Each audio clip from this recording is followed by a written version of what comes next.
ओम शांति। इंसान को मरने के बाद बुरे कर्मों की सज़ा कैसे मिलती है? जिस इंसान की मृत्यु हो जाती है और जो बुरे कर्म करके जाता है उसकी सज़ा उसको कैसे मिलती है, इसके लिए दुनिया में लोगों के मन में बहुत सारे क्वेश्चन हैं, बहुत सारी बातें हैं। तो हमें सबसे पहले ये समझना है कि कर्म कौन करता है, किसके द्वारा करता है। तो कर्म करती है आत्मा और शरीर के द्वारा कर्म कराती है। तो उसको सज़ा कैसे मिलती है, इसके लिए दुनिया में कहा गया है। एक तो गरुड़ पुराण में बहुत सारी सज़ाओं के बारे में बताया गया है कि जब इंसान शरीर छोड़ कर के जाता है, उसकी मृत्यु होती है, तो फिर उसको कहीं आगी में डाला जाता है, कहीं गरम तेल में डाला जाता है, कहीं उसको कितनी कठोर सजाएं दी जाती हैं। कहीं उसको गरम लोहे पर लिटाया जाता है, कहीं गरम तेल में डाला जाता है। ऐसी बहुत सारी सजाओं का वर्णन किया गया है। लेकिन एक सोचने की बात कि आत्मा का शरीर तो यहीं छूट जाता है। अब शरीर को जब यहीं छोड़ चुकी है आत्मा, फिर किसको तेल में डाला जाएगा? क्योंकि आत्मा तो सूक्ष्म है, निराकार है, उसको तो डाला नहीं जा सकता है। फिर उसको जो वर्णन किया गया है, तो किसको तेल में, गरम तेल में डाला जाएगा, किसको गरम लोहे पर चलाया जाता है, किसको आगी में डाला जाता है। तो शरीर तो यहीं छूट जाता है, तो फिर सज़ा उसको कैसे मिल सकती है? और दूसरा, अगर सूक्ष्म शरीर की भी बात करते हैं तो सूक्ष्म शरीर भी वहाँ नहीं होता है।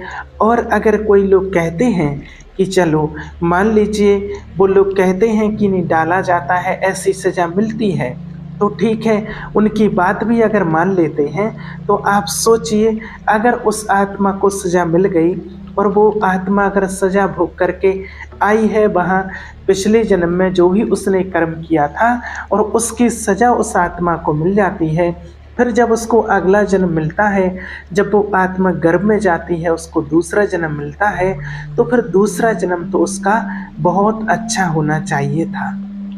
लेकिन आज देखते हैं कि दूसरे जन्म में भी कितनी सजाएं भोगती है आत्मा। जब बच्चा गर्भ में होता है, गर्भ से बाहर भी नहीं आता है, उसने जन्म भी नहीं लिया है, और वहीं से उसका ट्रीटमेंट शुरू हो जाता है, दवाइयाँ शुरू हो जाती हैं, और वहीं से उसको बीमारियाँ लगना शुरू हो जाती हैं। वो बीमारियों के रूप में पूर्व जन्म की सजाएं उसको मिलने लगती हैं।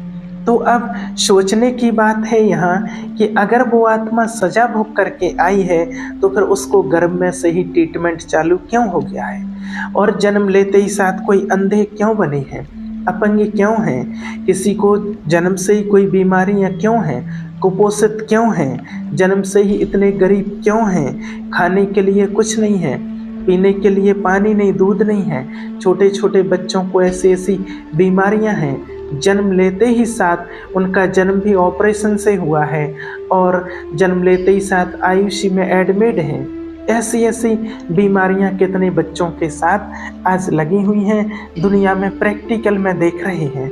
तो जब वो आत्मा, आप खुद सोचिएगा कि जब वो आत्मा धर्मराजपुरी में सजाएं भोग करके आई है, और वहाँ से जब उसको इतने गर्म तेल में ऐसी ऐसी सजाएं दी गई हैं, फिर तो उस आत्मा का जन्म बहुत अच्छा होना चाहिए था। तो फिर वो यहाँ सजा क्यों भोग रही है? तो इससे सिद्ध है कि आत्मा वहाँ सजाएं भोग करके नहीं आई है।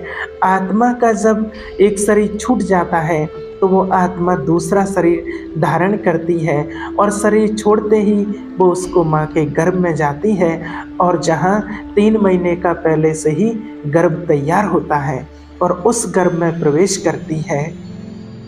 और अगर उस आत्मा का कुछ पूर्व जन्म का हिसाब किताब है, तो फिर उस आत्मा को इस जन्म में सजाओं के रूप में भोगना पड़ता है।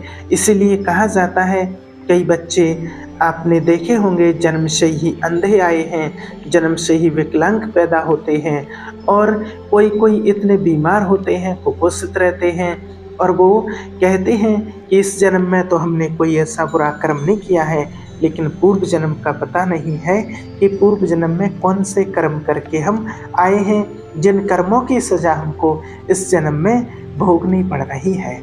तो वास्तव में आत्मा जब पहले शरीर छोड़ती है तो उसके पहले जो उसका हिसाब किताब रहता है, अगर वो कुछ बाकी रह जाता है तो उसको फिर इस जन्म में भी भोगना पड़ता है।